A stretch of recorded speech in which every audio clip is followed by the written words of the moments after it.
విజయవాడలో పెను ప్రమాదం తప్పింది. బందర్ రోడ్డులో రెండంతస్తుల పాత భవనం కుప్పకూలింది. కూల్చివేతలు చేపట్టిన సమయంలో ఒక్కసారిగా భవనం కూలిపోయింది. ఈ ఘటనలో ముగ్గురికి గాయాలు కాగా ప్రభుత్వ ఆసుపత్రికి తరలించారు. కాంట్రాక్టర్ నిర్లక్ష్యంతోనే ప్రమాదం జరిగిందని స్థానికులు చెబుతున్నారు. ఘటనపై మరింత సమాచారం మా ప్రతినిధి నరసింహ అందిస్తారు. బందర్ రోడ్డు సమీపంలో భారీ ప్రమాదం తప్పిందని చెప్పొచ్చు. ప్రస్తుతం రెండంతస్తుల భవనానికి సంబంధించి కూల్చివేత పనులు చేపడుతున్న సమయంలో ఒక్కసారిగా కుప్పకూలినట్టు బిల్డింగ్ మొత్తం కూడా కుప్పకూలినటువంటి పరిస్థితి. ఈ నేపథ్యంలోనే మొత్తం ఇక్కడ ఉన్నటువంటి భారీ రాళ్లు ఏవైతే ఉన్నాయో పైన స్లాబ్కు సంబంధించి మొత్తం ఈ రోడ్డు మీద పడినటువంటి పరిస్థితి. ఎందుకంటే బందర్ రోడ్డు నిత్యం అటు వాహనాల రాకపోకలతో అటు విద్యార్థులతో రద్దీగా ఉంటుంది. ప్రస్తుతం ఇక్కడ చూడొచ్చు మనం ఒక వరుణ్ హెల్త్ సెంటర్ అని చెప్పి ఇక్కడ హెల్త్ సెంటర్ కూడా ఉంది. ఇక్కడ పేషెంట్లు కూడా అత్యధికంగా ఇక్కడ వస్తూ ఉంటారు. మొత్తం ఈ సమయంలో ఒక్కసారిగా నేను చూపిస్తున్నటువంటి విజువల్స్ లో చూడొచ్చు. ప్రస్తుతం ఈ పరిసర ప్రాంతాల్లోనే ఏదైతే స్లాబ్ ఉందో ఈ స్లాబ్ ఒక్కసారిగా కుప్పకూలింది. ఈ నేపథ్యంలోనే ఏదైతే ఇక్కడ ఒక ఆర్చ్ ఉంటుంది కమాన్కి సంబంధించి, ఆ ఆర్చ్కి సంబంధించి మొత్తం కూడా ఇక్కడ పడిపోయినటువంటి పరిస్థితి. ఈ నేపథ్యంలోనే ఈ మార్గం ద్వారా చాలా మంది అటు వాహనాల రాకపోకలు చేస్తూ ఉంటారు, వాహనాలతో వెళ్తూ ఉంటారు, అటు పాదచారులు కూడా వెళ్తుంటారు. మొత్తం పక్కన ఉన్నటువంటి హెల్త్ కేర్ సెంటర్ సీసీటీవీ ఫుటేజ్కి సంబంధించి కూడా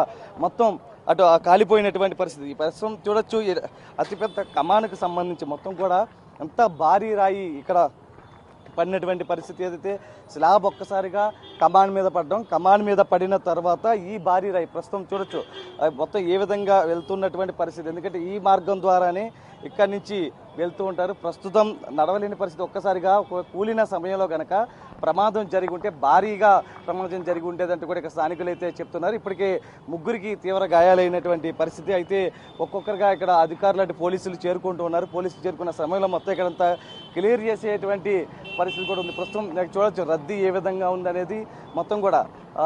అయితే కొంతమంది స్థానికులు ఉన్నారు. అసలు ఏం జరిగింది చెప్పండి. ఏమంటే వీళ్ళు కొత్త బిల్డింగ్ కడతాను కానీ ఒక 20 రోజుల నుంచి ఈ బిల్డింగ్ పడగొట్టే కార్యక్రమం ఉన్నారు. అయితే ఈ ప్రొక్లైన్ వాడి దీన్ని పడగొడుతున్నారు. ఈ బిల్డింగ్ చుట్టుపక్కల ఉన్న బిల్డింగ్లన్నీ పాత బిల్డింగ్లు, ఓల్డ్ బిల్డింగ్లు. అయితే అదురుతున్నా కూడా చెప్పాం, చాలాసార్లు కంప్లైంట్ ఇచ్చాం. రోజు కంప్లైంట్ ఇస్తున్నాం. వాడు అప్పుడు మేము చెప్పినప్పుడు ఆపుతున్నాడు, తర్వాత మళ్ళీ బిగిన్ చేసి కొడుతున్నాడు. ఆ ప్రొక్లైన్ వాడటం వల్ల బిల్డింగ్ పడిపోయింది మొత్తం. ఇప్పుడు మా చర్చి ఆర్చ్ కూడా ఇరిగిపోయింది, చర్చికి డ్యామేజ్ అయినాయి, చుట్టుపక్కల ఇళ్ళకి డ్యామేజ్లు అయినాయి. పక్కన హాస్పిటల్ ఉంది, దాంట్లో ఎక్విప్మెంట్ అంతా పాడైపోయింది. ఎక్విప్మెంట్ షార్ట్ సర్క్యూట్ అయింది. మరి వాళ్ళు గవర్నమెంట్ మరి ఏం చేస్తుందో మున్సిపాలిటీ వాళ్ళకి వదిలిపెడుతున్నారు. లోపల ఆ సమయంలో ఎంతమంది ఉన్నారు?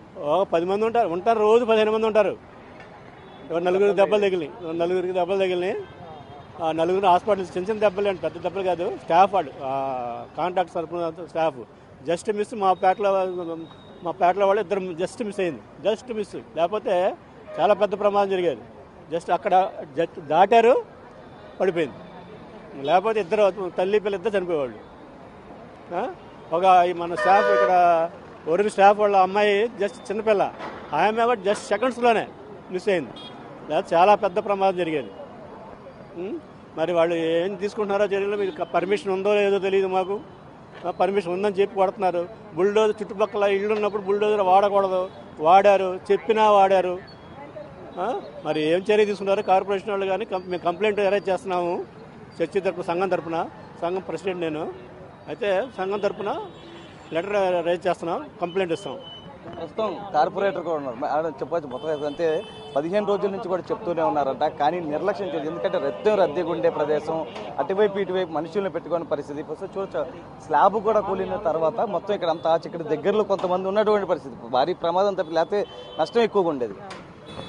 అదే అండి, మేము ఇప్పుడు వచ్చి చూసామండి. కానీ ఏంటంటే ఇక్కడ ఓల్డ్ బిల్డింగ్ అయ్యేసరికి వీళ్ళు కొంచెం కొట్టేదానిలో కూడా కొంచెం శ్రద్ధగా పెట్టి కొడితే కొంచెం ఇబ్బంది అనేది ఉండేది కాదు. అనుకోకుండా ఈ సంఘటన జరిగింది. కాకపోతే ఏంటంటే ఒక రకంగా అదృష్టం అని చెప్పాలి. ఏ రోడ్లో వెళ్ళే వాళ్ళకి కానీ చర్చి దగ్గరికి వచ్చే వాళ్ళు ఈ సమయంలో లేకపోవడం వలన ఎవరి మీద పడలా. ఇక్కడ ఆర్చ్ అవుట్ ఉండేసరికి ఆర్చ్ అవుట్ కుప్పకూలింది.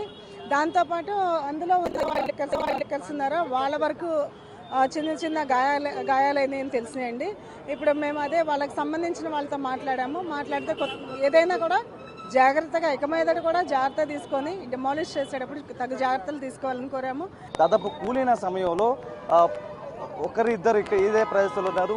2-3 సెకండ్లోనే వాళ్ళు బయటపడినటువంటి సందర్భం. లేకపోతే కనుక ఖచ్చితంగా పెద్ద ప్రమాదమే జరిగేదని చెప్తూ ఉన్నారు. అయితే ఇలాంటి వాటి పట్ల కూడా మొత్తం ఏదైతే వర్కులు చేసే సమయంలో తీసుకోవాల్సినటువంటి సేఫ్టీ మెజర్స్ ఖచ్చితంగా తీసుకోవాలంటూ కూడా స్థానికులు కూడా కోరుతున్నటువంటి పరిస్థితి. Veeraprasad Srinivas, Narasimha, big TV, Vijayawada.